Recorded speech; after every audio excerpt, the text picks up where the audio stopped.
There's a photograph of her mother that she's carried in every wallet she's ever owned. It's not a good photograph. It's slightly overexposed, the horizon tilted. Her mother mid laugh at something outside the frame that no one can name anymore. She's standing in a doorway, not quite inside and not quite out. She found it in a shoebox the year she turned 31, during the long, strange excavation that follows a death. When you open boxes not knowing what you're looking for and find instead what you needed without knowing you needed it. She had stood in her mother's hallway for a long time looking at it, the tilted horizon, the unnamed joke. Her mother caught permanently in the passage between one thing and another, suspended in the fraction of a second before she stepped through.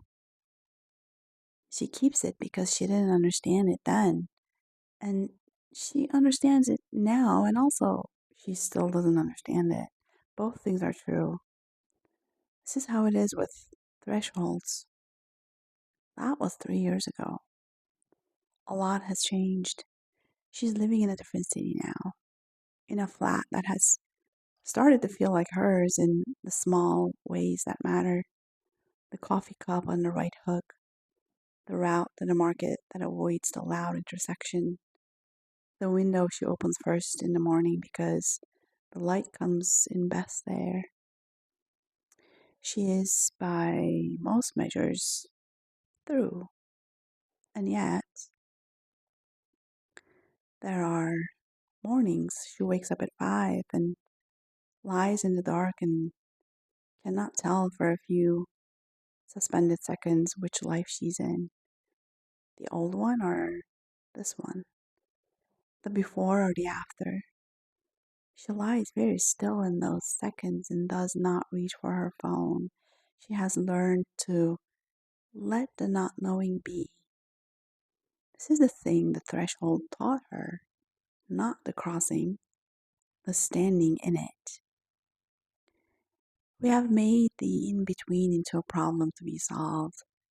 Not knowing has become a failure of certainty. Transition has become a stage to get through, a temporary state between two real states, a waiting room you're supposed to endure with as much dignity as possible until your name is called and you can finally go in and begin your actual life.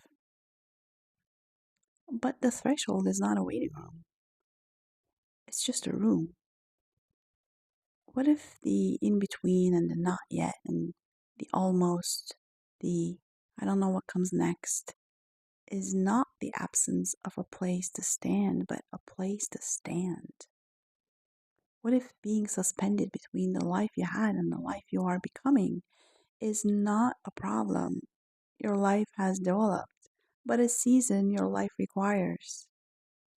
What if the not knowing is not a gap in your understanding, but the understanding itself, arriving in the only form it honestly can? The people who have crossed difficult thresholds, who have come through grief or upheaval or the long, slow work of becoming someone new, do not, in the end, describe the crossing as the important part. They describe the standing in it.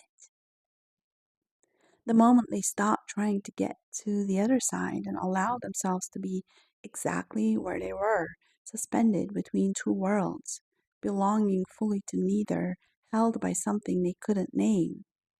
That's not failure. That's the whole curriculum. She carries her mother in every wallet she owns.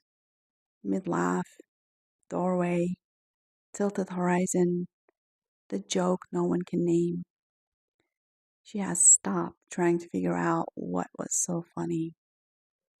She started to think it might be this, all of this, the whole bewildering, fateful, ordinary, strange, specific business of being alive and not yet knowing and standing in doorways and continuing anyway. She thinks her mother would say, "You're almost through." She thinks her mother would say, but don't rush it. Look around. It's something, this place you're in. It's really something.